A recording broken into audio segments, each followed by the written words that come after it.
welcome to Coffee with Coker. My name's Mark Reibold, and I'm the host. And in case you're not familiar, or if this is your first episode, Coffee with Coker is a podcast that is published by the Coker Group, which is a national healthcare consulting firm. And the podcast focuses on discussions around healthcare organizations, the healthcare industry, and some of the changing dynamics and landscape of the industry. Today, we have another really intriguing discussion. A couple of guests join me. Aimee Greeter, Senior Vice President at Coker, and Taylor Harrison, a Senior Associate. And Aimee and Taylor are going to be talking with me about maximizing physician engagement, and specifically going over 5 new approaches for maximizing physician engagement.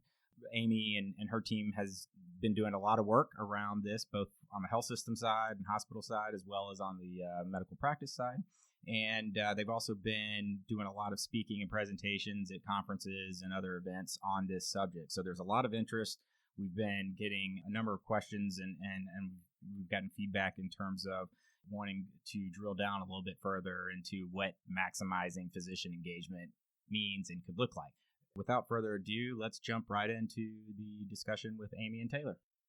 All right, welcome back for another episode of Coffee with Coker. Today we are talking about the 5 new approaches to maximize physician engagement. So I know this is a subject we do a lot of work around, and there's been a lot of feedback on in terms of us working on different projects with clients as well as speaking at conferences. So and today I'm very much excited about the guests joining us. So we have Aimee Greeter, who's a Senior VP at Coker, and Taylor Harrison, who's a Senior Associate. And Aimee and Taylor work a lot together on physician and hospital engagements. One of the things they have a lot of experience in, certainly recently, is strategies for maximizing physician engagement. So, first of all, welcome, Aimee and Taylor. Thanks so much for having us. Yeah. So I think it's going to be a great discussion, and we're just going to jump right in to the content right after. I'd like you guys maybe just to give us a quick overview. Aimee, maybe kick us off in terms of what your background is real quick, but really what you spend a lot of your time on at Coker in terms of working with our clients.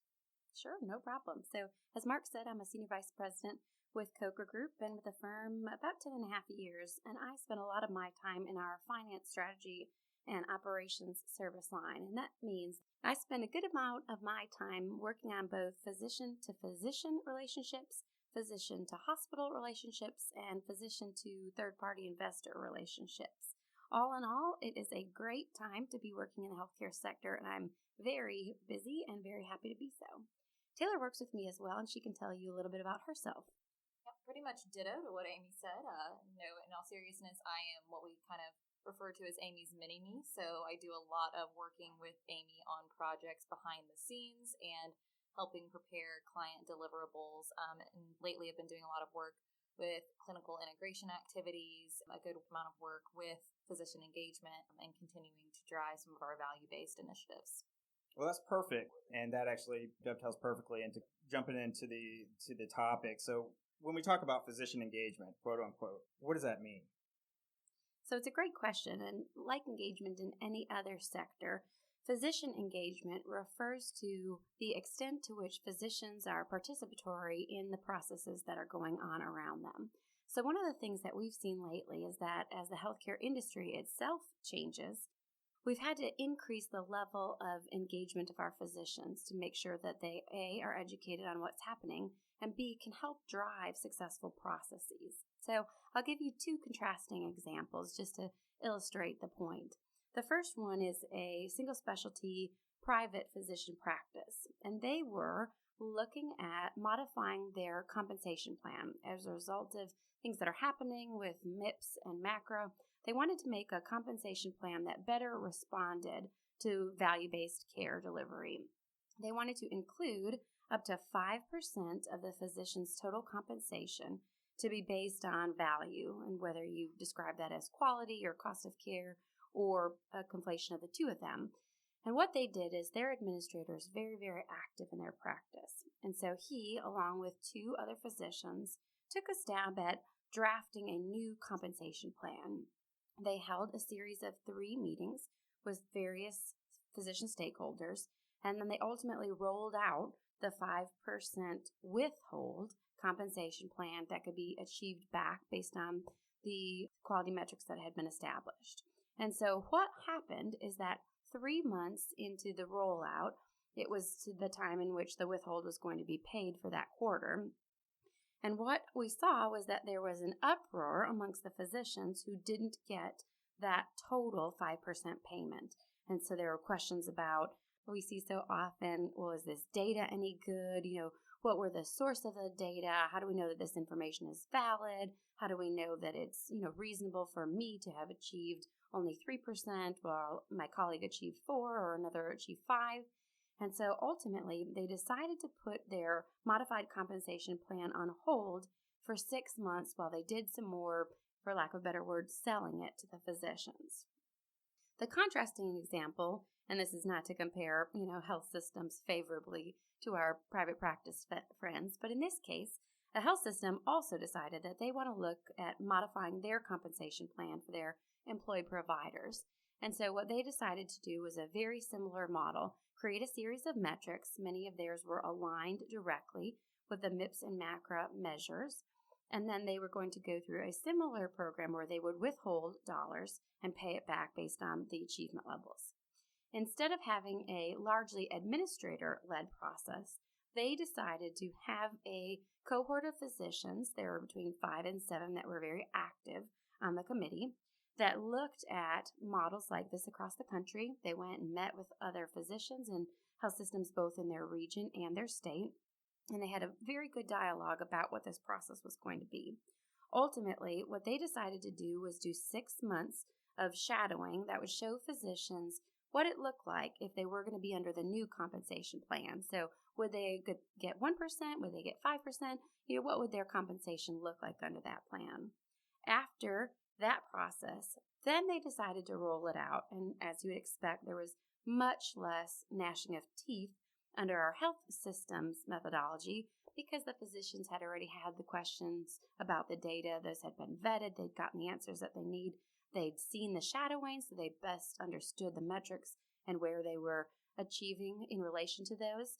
And they decided to, roll it out. They had no problems. They continued it. So that example, those 2 examples I give you are really meant to show the difference in engagement.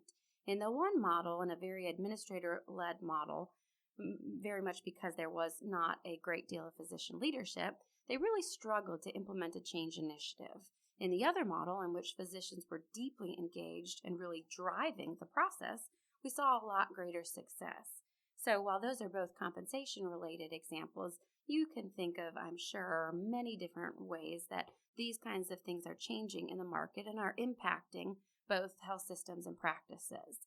So our physicians need to be engaged because not only are they going to be impacted, but also they can really make or break an initiative. So it's important that they have active engagement, that they have a voice in the process, and that they can be a salesperson for the rest of the organization. We'll talk about a few other examples, but when we talk about physician engagement, that's largely what I'm seeing. That brings up a lot of questions and kind of things I'd like to dig into deeper there. One of the things, the current healthcare environment, where we've come the last few years as it relates to consolidation, hospital-physician alignment and integration, clinical integration. And so obviously, I think it's only increased the acuity levels on the hospital side to maximize their physician engagement. And of course, it's something that still exists over on the practice side as well, but it's where both sides are definitely having to come together.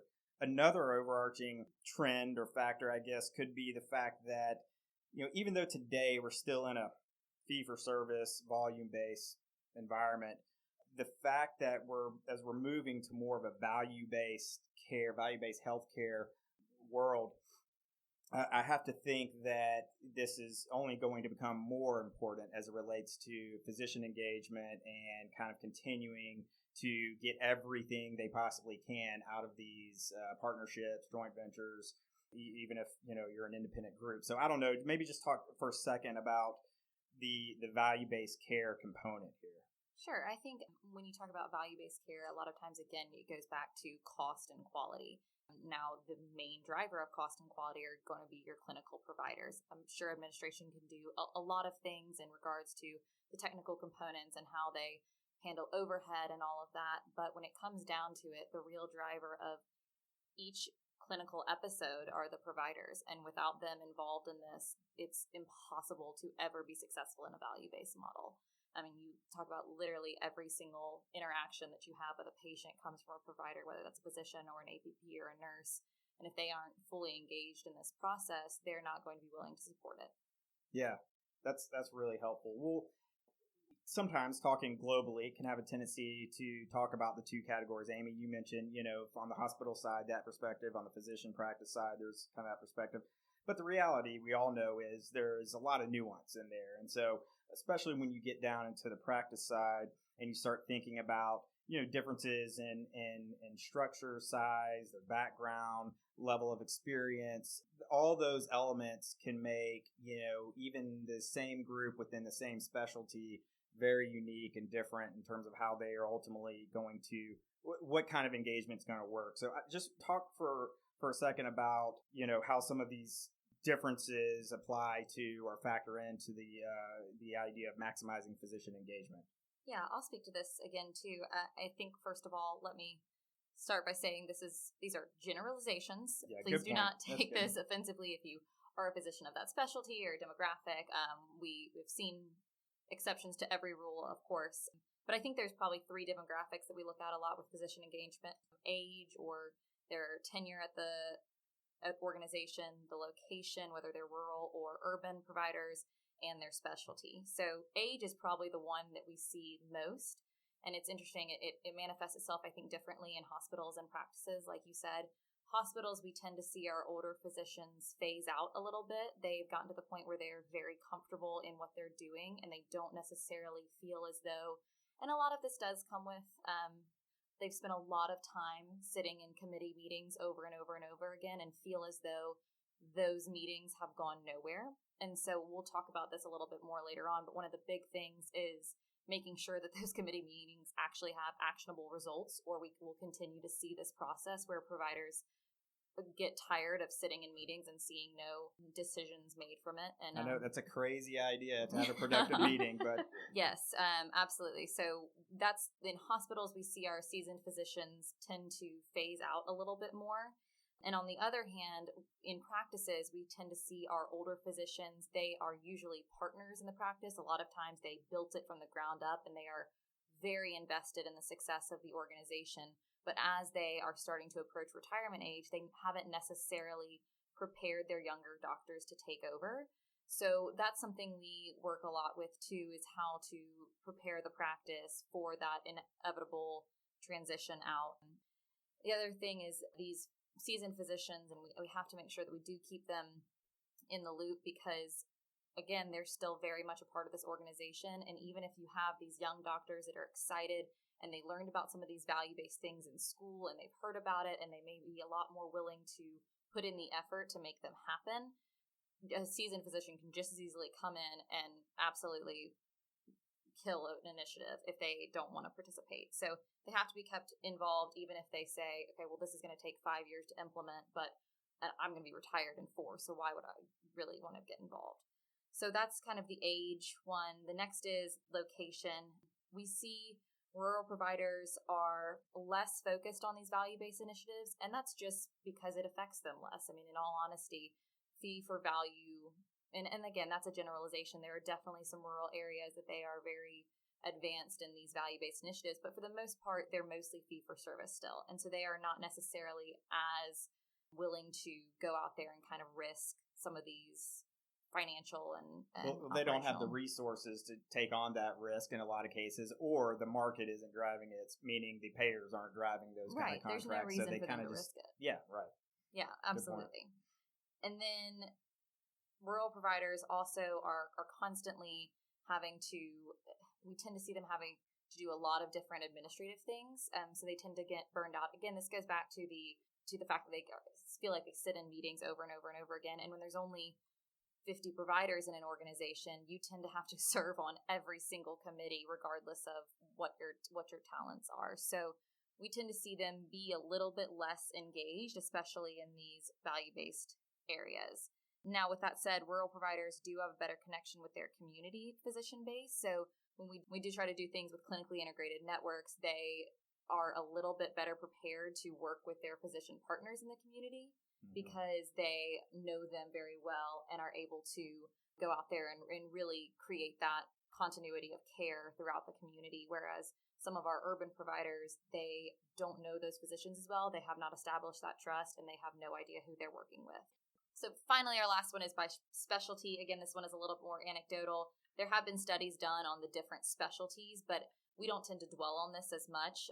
Again, we see it varying across different organizations. Now, with that said, I think that some of our more specialized areas tend to be a little bit more engaged because they feel like they have to advocate for their area, whereas primary care is obviously going to get a lot of attention. But some of the more specialized areas, at least in our experience, they feel like they want to participate in these committees and these clinically integrated networks and these different alignment opportunities because they don't necessarily get the opportunity if they aren't proponents for themselves. Yeah, and like you were kind of alluded to, I think there's probably going to be a lot of variation based on the other key points that you mentioned in terms of age, location, rural versus urban, that type of thing. And then I'm sure there's some economic factors there. Obviously, when you look at specialties and surgical subspecialization, things like that, the value associated with those is going to naturally result in probably a little more engagement or a little more focus, a little more attention. And whereas others, it's kind of, I don't know if it's straightforward or not, but, I think you could probably follow that a little bit as well. So, all right, so that's very helpful in terms of thinking about, some of the different elements that affect engagement. Now let's talk about some of the key drivers for engagement. Maybe Aimee, if you want to just walk us through kind of what you think those key drivers are. Sure, absolutely. As I said before, a lot of what I do in our alignment services is transactional work. And so I'll work on putting together various deals. And we always laugh as we're putting them together because at the end of the day, it seems to come down to two things.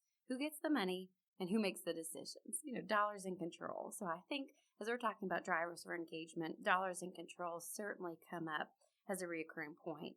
On the first one, the economics, and Mark alluded to it earlier, you have to think about, will withholding dollars, in the examples that I gave earlier, or adding incentive dollars to be achieved, help create some changes within your organization? Will that drive physicians to be either more engaged in the process, more engaged in the planning, better champions of the initiative, whatever the case may be? And so that becomes a very individual organizational discussion. In the examples that we gave, both organizations decided to do a withhold simply because the way that the reimbursement paradigm is shifting is not to one that's largely incentive-based, but there are more punitive impacts. And so modeling that macro methodology, they decided to do the same thing. There are, however, other organizations that decide to pursue a very upside-only, positive economic change potential instead. And so in that case, rather than physicians only being able to achieve 100% of their historical compensation, the number may now be 110%. So that they're looking at something on the upside only. And we've had great success with organizations that feel that's the way to do things, that instead of having the stick, you get the carrot out there and you get better engagement. Again, that tends to be a very organizationally individualized discussion. On the second point, the control, authority, and decision-making ability are also significant drivers for engagement. So Taylor talked about it briefly before, but if physicians either don't feel that they're being heard or that their opinions are being heard but not acted upon, it can have a significant impact on engagement. I mean, how often would you like to come into your office and someone smile and nod at you all day long, and then, you leave the room and ultimately nothing happens with your suggestions? That doesn't feel good to any of us, and physicians are the same. They don't want to be able to voice an opinion, come to the table with data that they've collected, whether it be, quantitatively valid or anecdotal, and be told that their opinion matters, and then nothing happens with it. It's not a satisfier. So one of the things that we really push hard for when we're looking at organizations that either need to improve their engagement or are looking at ways at impacting their engagement is to give true decision-making authority to providers.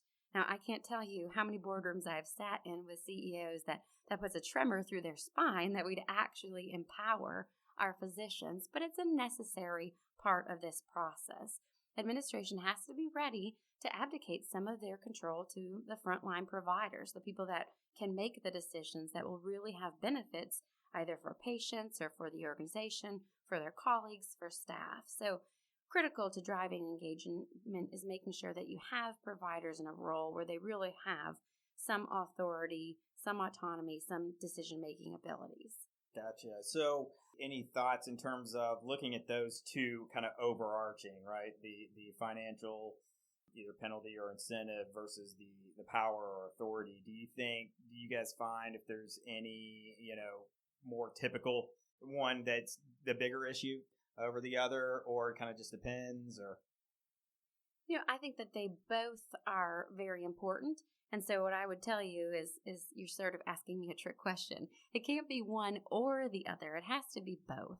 You have to have the ability to have some economic incentive as well as some control perspective in whatever you're doing. Without having both of them, you're really going to limit your ability to be successful. Yeah, I would agree. And I think that it's just like any other organization, you kind of have to find your specific provider's currency. I mean, there's providers out there who truly are making so much money that throwing another incentive at them is not going to do a ton. On the flip side, there are providers that all they care about is getting a little bit more money, and if they just need to sit back and be quiet, they'll be happy to do that as well. So, I mean, I think that just like, again, if you're working in an office and you need to figure out, okay, do we need to provide extra vacation days or a bonus at the end of the month, et cetera, it's the same way with providers. You need to figure out what their specific currency is and work toward that. Well, I know that's a big thing or big factor in terms of, a lot of my work, as I've talked about on the podcast before, is in the transaction realm. So working on transactions that often are between hospitals and physicians.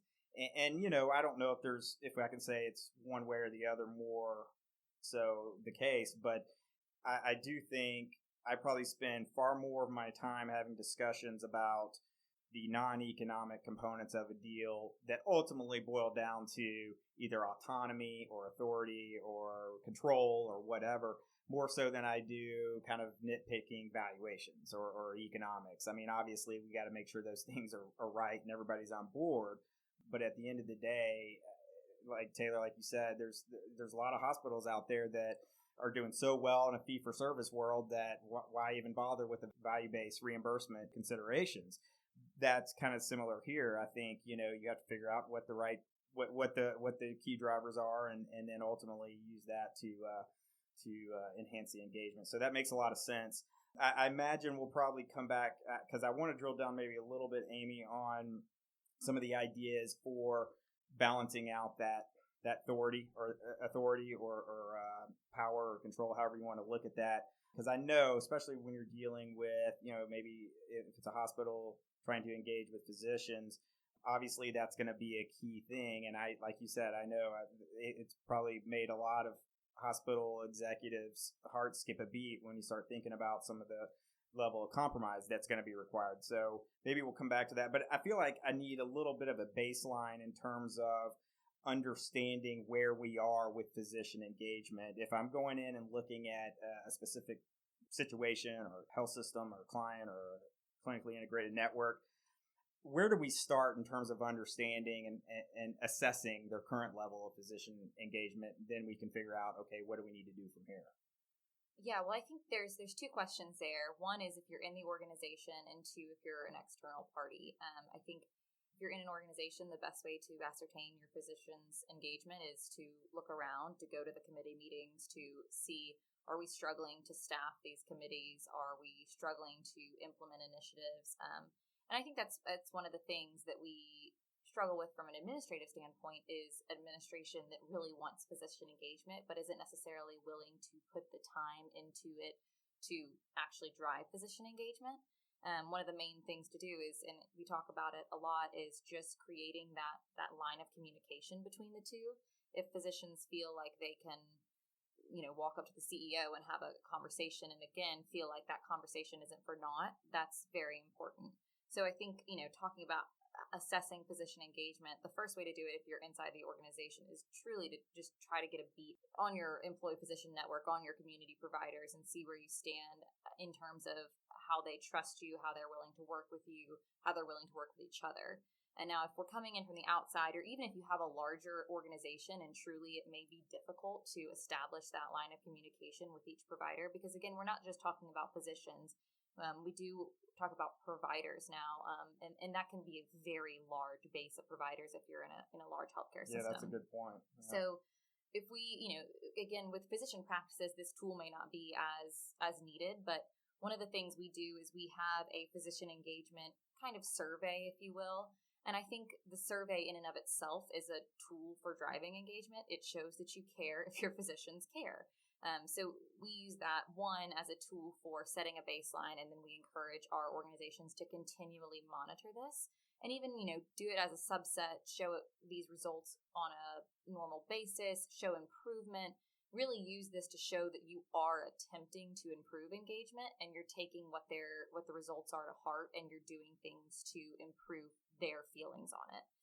That's interesting. So walk me through that process in terms of using that survey or that assessment tool, if you will, kind of what that looks like and some of the kind of key points of that process. Yeah, so the tool that we have, and again, if we were working with a client, we would probably modify this to fit the nuances of their specific organization. But the example that we have in here is just 25 questions. Again, you don't want to inundate them with questions. No one wants to sit there and respond to a 100-question survey, and you're probably going to get pretty negative results if you make them do that because they will be frustrated by the end of it. But we try to keep it baseline and try to really understand about 12 dimensions of physician engagement. Again, these are simple, rate your level of agreement with this, easy survey.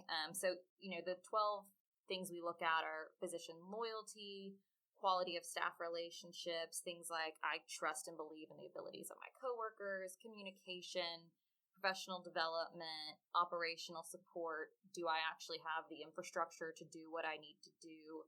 Clinical practice, executive engagement, support of external demands. Am I able to have a work-life balance, patient care and experience, compensation and future outlook, as well as just how they actually are aligned with the organization. Are they an independent or employed or aligned provider? And then we score that survey and we try to understand truly what the whole provider base looks like in terms of physician engagement. So again, this tool we have online, and you're more than welcome to look at it. But we do encourage people to take this as a baseline survey and modify it to meet your personal needs. And again, if you're looking at a private practice versus a hospital versus a very specific service line, there may be different questions you want to ask. But the general concept is try to get a good understanding of the totality of your physician engagement versus just understanding that you have 3 physicians that are always signing up for committees. Yeah, and actually that's a good opportunity for me to reiterate what I mentioned in the intro. We'll make sure this information is available in the white paper along with any other supporting materials with the white paper that you'll be able to find on the show notes, and you can download that directly from the website. All right, so that's really helpful. Obviously, kind of in the diagnostic process, you have to drill down and collect some key questions, feedback. Then I guess you can hone in on the kind of key areas, whether they're gaps or issue areas or something else where you've identified maybe a potential red flag. Walk us through kind of once you have those results, what's the process? What does that tell you? And then where do you go from there? Yeah, so the first thing you want to do is assign a general health of your physician engagement. Are we an extremely engaged organization, or do we have nobody that wants to participate in these things? And then you're going to really use that to try to decide, okay, what is creating this issue or what is the opportunity here? You want to highlight areas that are contributing to strong physician engagement, and you want to continue to pursue those and improve those areas, as well as what are our issues that are hindering it and how can we work to establish a better plan of action in regard to those areas. We also want to highlight, though, that this survey, as with every tool like this, has a lot of limitations. And again, you can somewhat help those by targeting these questions, but the opposite part of that is that you are still giving them a survey. They still may only respond in short answers, or maybe not get enough detail, or maybe respond in a way that mood of the day encourages them to respond. They're not open-ended questions, so you have to respond in a very structured way. And the biggest issue is we are trying to quantify engagement, which is inherently qualitative. You can't assign a number to how engaged a physician is. Yeah, it's fairly subjective. Yeah, absolutely. But I think what it does is, especially for those larger organizations, it takes physicians probably 5 minutes to fill out, but it would give you kind of a pulse on where you stand, especially if this is something that you as an organization are trying constantly to improve. I think that all organizations benefit from this, kind of getting an understanding of how your employees feel about the organization they work for and how they feel about the superiors they work for and how they feel about their work in general. That it is important, and it is good information to be equipped with to go make decisions. Well, yeah, it's kind of like, what I said earlier. If nothing else, you need to establish a baseline, which involves figuring out where you're at today and what, where you're ultimately trying to go. That's going to be critical. And then something like this, I'm sure, is very helpful as a snapshot in terms of maybe a big picture. But I think, 2 points jump out at me there. One is the idea that this isn't going to be it, that the survey isn't where it stops. That's really the launching point, I think, for further either feedback or data collection or input or participation, whatever you're kind of going for. And then I imagine the process continues with, kind of you take that very general data and you can drill down and you can have interviews and talk to key people and get direct feedback and get some of that nuance that you're talking about, Taylor, where you have to figure out, get that subjective viewpoint also, as well as kind of the things you can specifically quantify. The other point I think that's interesting here, and I think, Taylor, you may have alluded to it, but a lot of times when we're doing this process, and it's one thing to talk about it if we're working across an entire health system or something, and you're trying to do this broadly across either all specialties or multiple specialties or whatever.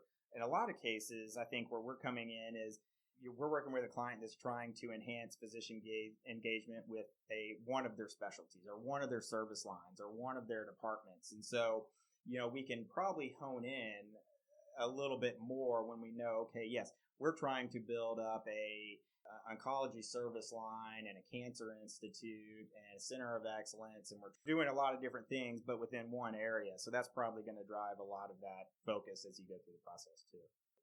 All right, so let's jump in on talking about maximizing physician engagement and some of the specific steps around how do we take that information and make improvements as it relates to engagement.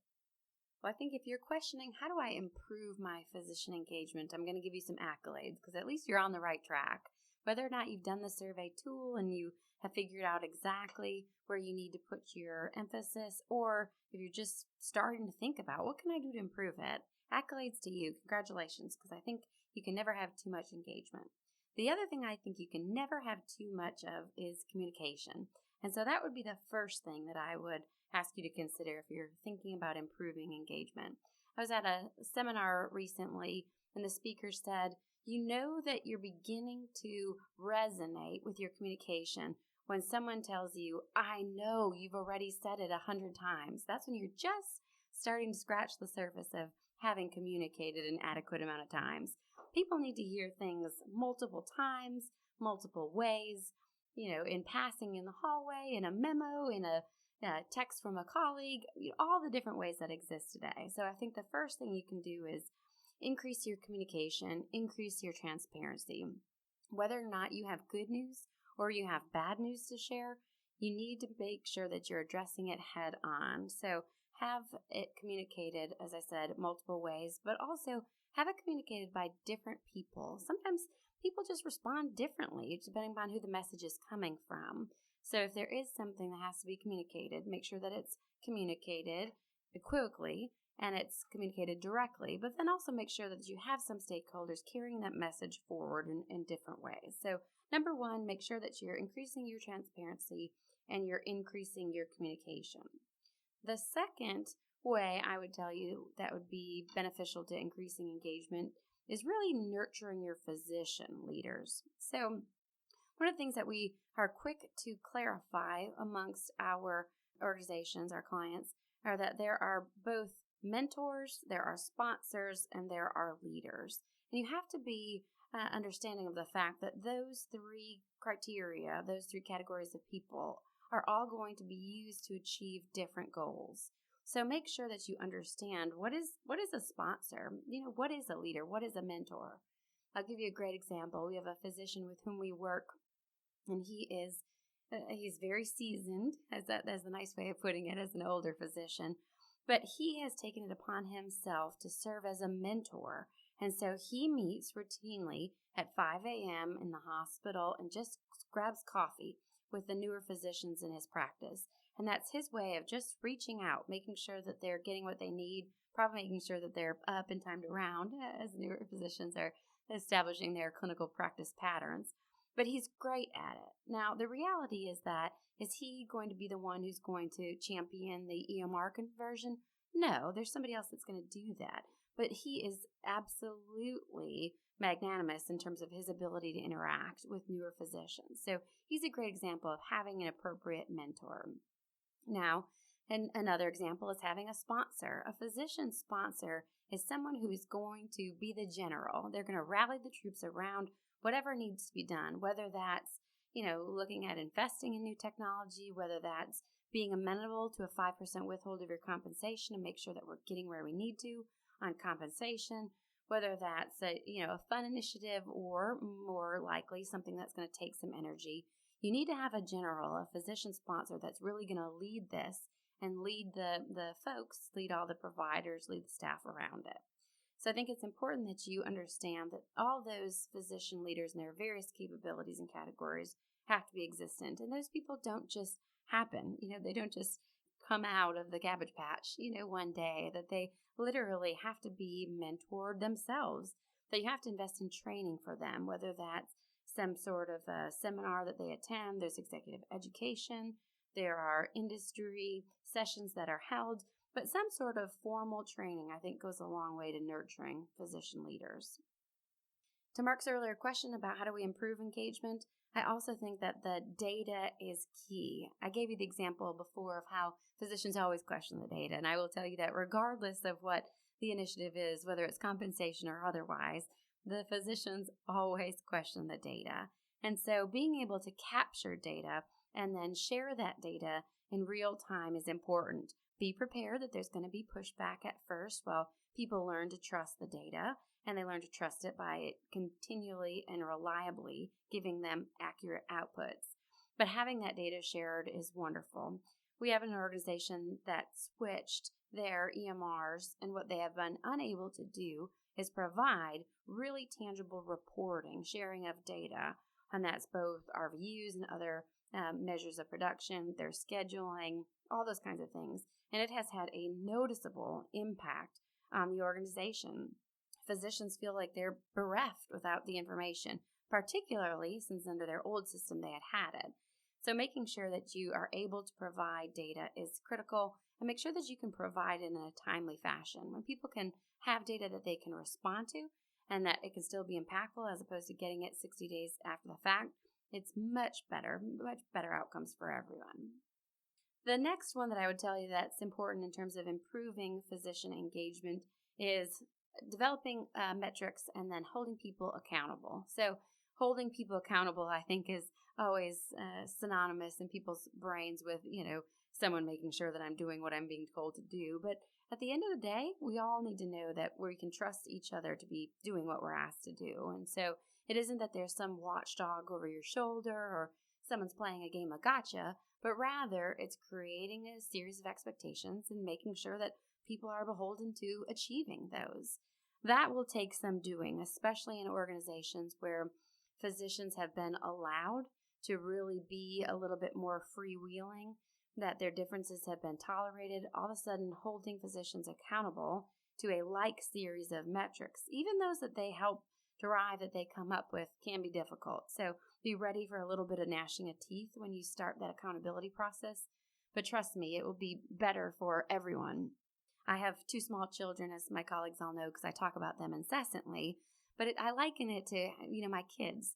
If you're going to tell them, no, in my case, you can't bring juice over into the living room because we have a beautiful white rug, The second that you allow them to bring the grape juice over into the rug, you've lost all your credibility. So making sure that you're diligent and upholding those expectations for every person, every provider, every time is really critical.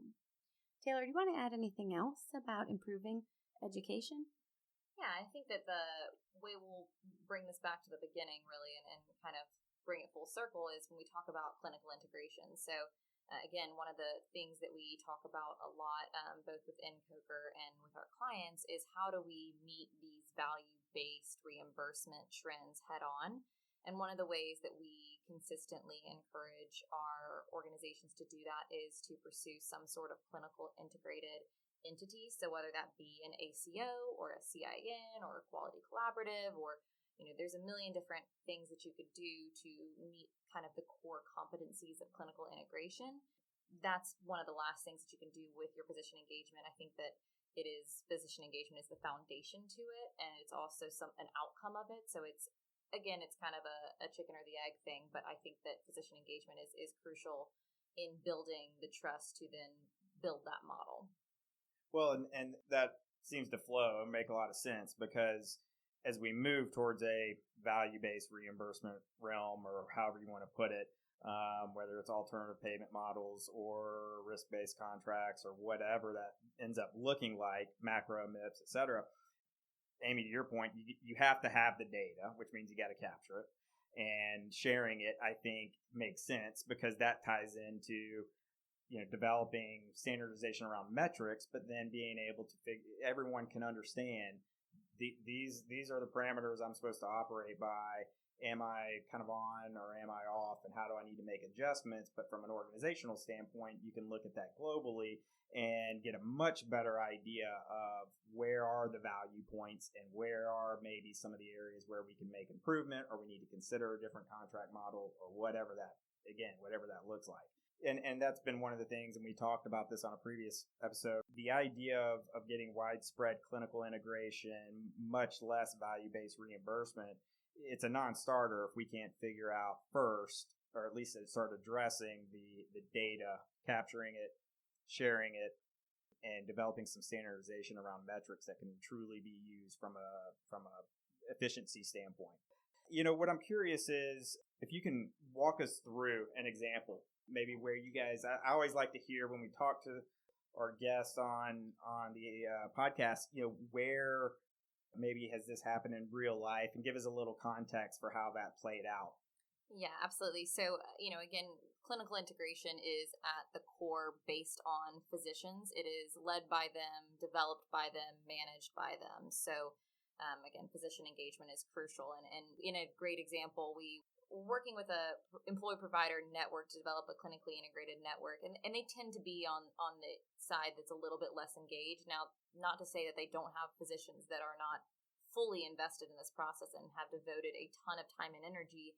Then they have the group that is, again, a little bit wary of participating in these initiatives because they feel as though they have tried that with various other experiences within the hospital that the administration will help with, and then it kind of gets abandoned, and 3 years down the road, they feel like they're still working on it. They're still having meetings about something, but no real actionable items have taken place. So when we were developing that clinically integrated network, we have struggled with, and it's very difficult for us as consultants to really drive an initiative like that. We are not in there every day. We don't have that trust with them. We, at the end of that engagement, leave, and we are not there to continue driving that physician engagement. And they were well aware of that. A lot of them did not believe that this would be successful because it was kind of the, pattern that had been established before we had gotten there. And so we had struggled a lot with how do we actually get the providers on our side with this? And even though we had a great group of providers that was really interested in the project and spent a ton of time working on it, the minute they went to work on this with the rest of them, they'd had the planning sessions, they'd had the leadership meetings, and they went in to meet with the employee providers, and it was met with basically, okay, but how are you actually going to force me to do any of this? And the answer is it's really hard to do it if they aren't willing to participate, and they aren't respectful of their peers and of their administration, and they aren't necessarily involved in the future of the organization. They see it very much as I am an employee of this organization versus I am a part of this organization. They're just unwilling to put in that effort. And clinical integration can be difficult. It is a new model that takes a lot of work from everybody across the board. Now, it can be very rewarding for these providers as well, both financially, operationally, and clinically. But at the end of the day, like any initiative, it takes work. And so, we have seen that really derail clinical integration activities. Now, on the flip side of that, we've worked with a hospital to develop a bundled payment for an orthopedic joint replacement, and the physicians were unbelievably involved with the administration. They were excited to be there. The entire group worked both during the meetings we had with them as well as outside of the meetings. And what was most impressive to me was the independent practice who just operates in the hospital. They have this amazing connection and relationship with the hospital that I don't think we see all the time with an independent practice. And they had a trust in the administration that they were willing to share financial data. They were willing to share clinical data and really build this bundle payment program, and then work with them to not only build it, but manage it going forward. So, I think those are two really good examples of value-based design and models, and how it's imperative, because even if that group that was working on the bundled payment had been engaged throughout the planning, the minute that it was done planning, they could then go and return to their old methods and blown the cost out of the water and completely sabotage the bundled payment, making everyone suffer. So, physician engagement is important, and it's, again, something that we talked about earlier. It's a constant work in process. You can't just say, we did our physician engagement initiative and now we can step back because look at our survey results. Well, that's great, but every year you're introducing new providers are retiring, new things are being introduced into the market, and so it's got to be a constant effort. Well, I think what's interesting here, and I mean, it's kind of bringing it full circle, but the idea that, well, I could see people kind of looking at the idea or the topic of physician engagement as being kind of fluffy or kind of, oh, that's touchy-feely stuff, whatever, just get down to the dollars and cents, if you will. But there has to be much more to that. We've seen it in alignment and consolidation, and that, strong arming just does not work. You will not see value from it. I mean, maybe there are exceptions to that, but I think the rule that we've learned over the last 10 or so years, and we learned this from the first round of consolidation and alignment that did not work, was if you lack these things, then it's very unlikely those relationships are going to last and create value long term.